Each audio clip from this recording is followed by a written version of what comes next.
नमस्कार, मैं हूं आपके साथ मयंक। देखिए, मिडिल ईस्ट से इस वक्त की बहुत बड़ी खबर, एक गेम चेंजर खबर। चीन और रूस के जंगी जहाज अब ओमान की खाड़ी में पहुंचने शुरू हो गए हैं।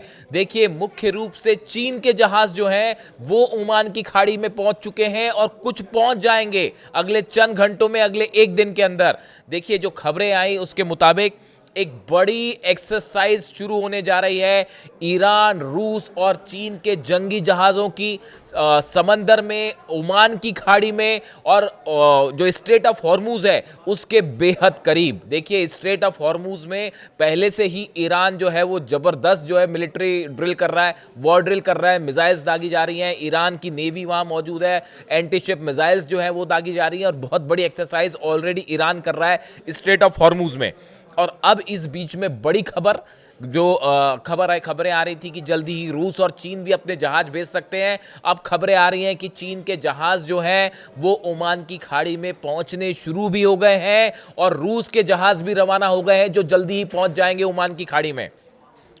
खबर यह है कि ओमान की खाड़ी में एक बड़ी वॉर एक्सरसाइज होने जा रही है जो ईरान, चीन और रूस मिलकर करेंगे। अब इसमें खबर की जो असली चीज है वो ये है कि इसी इलाके में, ओमान की खाड़ी में ही मौजूद है अमेरिका का एयरक्राफ्ट कैरियर अब्राहम लिंकन। यानी अगर आप दूसरे शब्दों में समझें तो आप ये कह सकते हैं कि अमेरिका के इस अब्राहम लिंकन के आसपास अब चीन के जहाज भी हैं, ईरान के जहाज भी हैं और रूस के कुछ डिस्ट्रॉयर्स भी इसके आसपास पहुंच जाएंगे।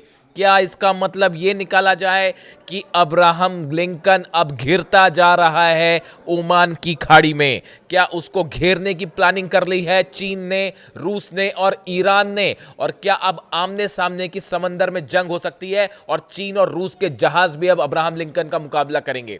देखिए, बड़े सारे डेवलपमेंट हो रहे हैं, बड़े तेजी से हालात बदल रहे हैं। अब इसमें हम आज इसकी अगर बात करें तो देखिए, जो जैसे कि पहले की खबर आई, Iranian state and regional media reported that exercises named Zulfagar 1400 involved naval, aerial and ground forces operating across the Strait of Hormuz, the Sea of Oman and the parts of the northern Indian Ocean। ये पहले खबर आई कि Iran ने जो है वो बड़ी military exercise शुरू कर दी है। ये खबरें 2 दिन पुरानी हैं कि एक्सरसाइज शुरू हुई। इसी बीच में खबर चलनी शुरू हुई ईरान की मीडिया में। Iran Nour news agency reported that additional joint drills involving the 3 countries are scheduled to take place near the strait of Hormuz on Sunday.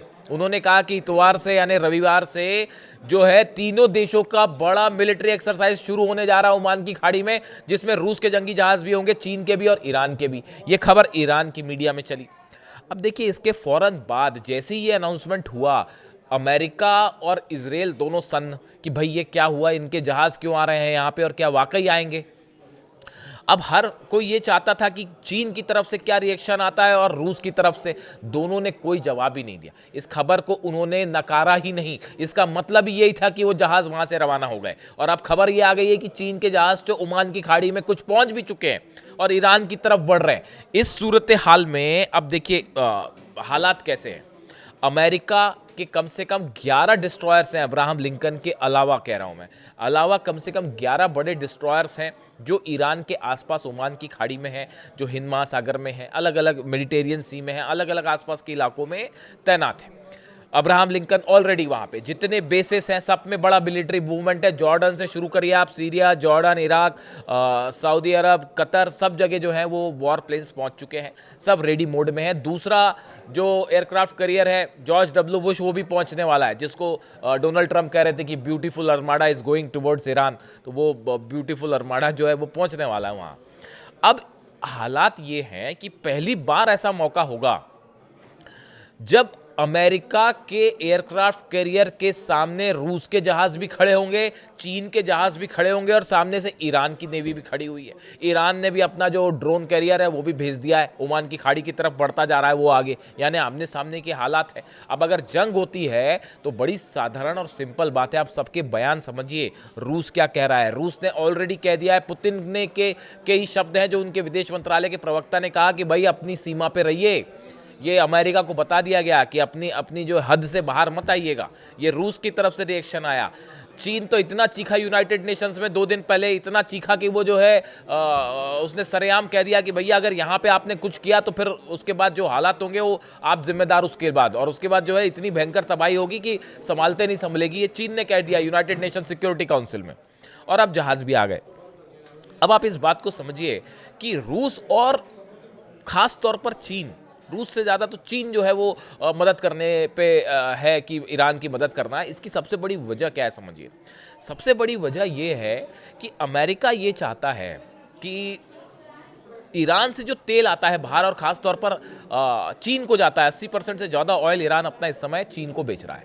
America ये चाहता है कि इस पे अपने जो ये जहाज़ पहुँचे हैं, इनके कई मकसद हैं साहब। सिर्फ जंग का तो एक मकसद है ही, वो अब वो ट्रंप हिम्मत करेंगे कि नहीं हमला करने की, वो ट्रंप ही जाने, वो देखा जाएगा बाद में। लेकिन एक बड़ा मकसद ये भी है कि जो चीन के जहाज़ निकलते हैं तेल के, स्ट्रेट ऑफ हॉर्मुज से होते हुए, ओमान की खाड़ी होते हुए जो चाइना की तरफ जाते हैं, उनका ब्लॉकेट कर दिया जाए, उसको समंदर में रोक दिया जाए। इसलिए अपने इतने सारे जो डिस्ट्रॉयर्स और शिप्स वहाँ पे लगा रखे हैं। चीन ने कहा कि साहब आपने वेनेजुएला में तो हमारा तेल का कारोबार रोक दिया, बड़ा झटका था चीन का, वेनेजुएला से जो तेल आता था वो रुक गया, लेकिन अब हम ईरान से तेल नहीं रुकने देंगे। और इसका नतीजा, इसका तोड़ क्या खोजा उन्होंने कि अमेरिका के जहाज है तो हम भी साहब जहाज भेजते हैं। उन्होंने भी अपने डिस्ट्रॉयर्स जो शिप्स हैं वो भेज दिए। और इतना ही नहीं, वो जो 16 कार्गो उतरे थे वो तो अलग है ही, वो तो 16 कार्गो क्या लेके आया वो अभी तक समझ ही नहीं आया किसी को। वो एक अलग हिसाब चल रहा है कि वो मिसाइल डिफेंस सिस्टम तो है ही, उसके अलावा ये भी अंदाजे लगाए जा रहे हैं भाई कहीं और कोई खतरनाक चीज़ तो नहीं दे दी है ईरान को। वो अलग जो CIA और मोसाद जो है उसी में लगे हुए हैं समझने में कि भाई चीन ने आखिर दिया क्या ईरान को, वो एक अलग कहानी है। चीन का इतना एग्रेसिव स्टैंड इसलिए है क्योंकि चीन ये तय कर चुका है किसी सूरत में हम ईरान के ऑयल का व्यापार नहीं रुकने देंगे जो हमको सप्लाई होता है। अब ये सबके सब शिप आमने सामने, अमेरिका के भी, रूस के भी, चीन के भी और ईरान के भी। अब होगा क्या, आगे क्या होगा? 3 स्थितियां बनती हैं। पहली स्थिति ये है कि अमेरिका जो है क्या वो हमला करेगा। अगर हमला करेगा तो ये हमला ईरान तक सीमित नहीं है साहब, ये हमला रूस और चीन भी हमला करेंगे, अमेरिका के ऊपर करना ही पड़ेगा। और ये तय हो चुका है कि भाई एक बार मिलकर जवाब दिया जाएगा, ये बात तय हो गई है। और इसीलिए बार बार कह रहा है रूस और ईरान भी कि मामला यहाँ से हालात बेकाबू हो जाएंगे। आप समझ नहीं रहे कि यहाँ कितनी बड़ी जंग हो जाएगी। तो बात नंबर 1, अमेरिका हमला करे, वो करने की हिम्मत नहीं जुटा पा रहे। दूसरी खबर, दूसरा जो ऑप्शन अमेरिका के पास है कि यहाँ से जो है अब वो बैकफुट पे आ जाए और अपना जो एयरक्राफ्ट कैरियर है वो फिर वापस बुला ले। अब अगर ऐसा होता है तो भारी बेइज्जती हो जाएगी कि भाई आपने इतने सारे हथियार भेजे और बिना हमला किए आप लौट गए। ये हो जाएगा कि दुनिया की सबसे बड़ी ताकत जो है ईरान के सामने झुक गई। अब ये संदेश चला जाएगा, ये भी बड़ी बदनामी वाली बात हो जाएगी। और तीसरा ऑप्शन है जो हथियार जहाँ आए हैं वो यहीं खड़े रहे, अब्राहम लिंकन वहीं रहे, जो डिस्ट्रॉयर्स आए हैं वो खड़े होकर वहीं वेट करते रहे। तो कब तक वेट करेंगे साहब? ईरान तो अपने घर में बैठा है, आप समझिए इस बात को। ईरान तो अपने घर में बैठा है, स्ट्रेट ऑफ हॉर्मुज जो है वो ईरान का, ये ईरान का घर है, बैठा है वहाँ पे, उसको कोई दिक्कत थोड़ी ना है। वो अपने शिप्स अपने आसपास लगाए हुए हैं, क्या दिक्कत है उसको? लेकिन आप जो इतना बड़ा अपना आर्म फोर्सेस लेके आप आए हैं, एयरप्लेन्स और नेवी और सबमरीन्स, क्या क्या मूव हो गया है, आपको ये ब्लॉकेड बनाए रखना अपने आप में बेहद खर्चीला काम है, ये आसान काम नहीं है। मिलियंस ऑफ डॉलर्स खर्च हो रहे हैं रोज एक अब्राहम लिंकन को वहाँ से मूव करके लाने में, बिलियन ऑफ डॉलर्स खर्च हो रहे हैं, वो मिलियन नहीं बिलियंस में अमाउंट जा रहा है। तो अब देखिए ये मामला ये है कि जितना बड़ा B-2 बॉम्बर्स डिएगो गार्सिया पहुंच चुके हैं, कंफर्म है बात, पहुंच चुके हैं। तो अब ये सब चीज़ें तैयार है, अब इसको आप कब तक रखोगे यहाँ, बिना हमला किए वहीं रखोगे? तो अब ऐसी स्थिति में भी मैसेज बुरा जाएगा कि भाई आपने अपने हथियार बुला लिए लेकिन हमला नहीं कर पा रहे हो। तो ये जो तीनों ऑप्शन है कि अमेरिका हमला करता है तो ईरान फिर पलटवार करेगा भयंकर, उसके लिए कोई उसके बाद तो जो तेल अवीव में होगा और जो अमेरिकन बेसिस में होगा वो भयंकर नुकसान, वो एक अलग खतरा। अगर हमला ना करे, भयंकर बदनामी होए और यहीं खड़े रहें तो नुकसान झेले। इस सिचुएशन में अमेरिका एक प्रकार से घिर गया है ईरान, चीन और रूस के प्लान से। और अब बड़ा समस्या ये है कि भाई अब किया जाए तो क्या किया जाए। इसको लेके बैठकों का दौर जारी है और बड़ी बड़ी बैठकें हो रही हैं। Israel military intelligence chief Major General Shalomi Binder visited Washington this week, meeting with senior Pentagon, CIA and White House officials. जो इसराइल के इंटेलिजेंस चीफ हैं शलोमी बाइंडर, ये जो है पहुंच गए अमेरिका। वहां जाके इन्होंने बड़ी चर्चा की है CIA से और सबसे कि भाई आगे क्या किया जाए। इसके अलावा जो दूसरी मीटिंग है, दूसरी मीटिंग में मैंने आपको बताया था कि जो अमेरिका की सेंट्रल कमांड है उसके चीफ जो है एडमिरल ब्रैड कूपर, इन्होंने मुलाकात की है चीफ ऑफ स्टाफ एयाल जमीर से। इसराइल के जो चीफ ऑफ स्टाफ है उनसे ये बैठक में तय हुआ सब कुछ कि भाई अगर इसराइल पर हमला हो गया तो कैसे कितना नुकसान होगा और कैसे उस हमले को रोका जाएगा। और इसी तरह से जो देखिए कई सारी बैठकों का दौर जारी है, लेकिन नतीजा अभी तक कुछ निकल के नहीं आया। अमेरिका अभी तक ये तय नहीं कर पाया है कि हमला करना है या नहीं करना है। और इस बीच में ईरान की मदद के लिए चीन के जहाज पहुंचना और रूस के जहाज रवाना हो जाना, ये अपने आप में मिडिल ईस्ट में एक बड़ी ऐतिहासिक घटना होने जा रही है वॉरफेयर के हिसाब से। और देखिए रूस और चीन का कहना ऐसा है कि ये जो एक्सरसाइज होती है ये हम 2019 से मिलिट्री नेवल वॉर ड्रिल कर रहे हैं। 2019 में भी हुई थी ये, और मार्च में भी हुई थी। पिछले साल मार्च में भी हम इस तरह की हमने नेवल ड्रिल की थी। तो हमारे लिए तो ये नॉर्मल बात है, ये कहा जा रहा है। हकीकत जो है वो सब जान रहे हैं कि अब्राहम लिंकन को सीधा चुनौती है। इस हालात में मिडिल ईस्ट एक बार फिर ऐसे मुकाम पे खड़ा हुआ है जहां से इतिहास करवट ले रहा है, और एक नया इतिहास मिडिल ईस्ट में लिखा जा रहा है जिसमें ईरान और उसके सहयोगी देश भारी पड़ते दिखाई दे रहे हैं दुनिया की सबसे बड़ी महाशक्ति पे। ये मैसेज बाहर जा रहा है, ऐसा बड़े सारे एक्सपर्ट्स का मानना है। अब देखिए क्या होता है। इस वॉर ड्रिल से संबंधित जो भी जानकारी होगी, चाइना के शिप्स और रशिया के शिप्स कहाँ तक पहुँचते हैं, क्या क्या एक्सरसाइज शुरू होती है, मिसाइल्स क्या दागी जाती हैं, इससे जुड़ा जो भी अपडेट होगा मैं आप तक पहुँचाऊँगा। कमेंट करके ज़रूर बताइए।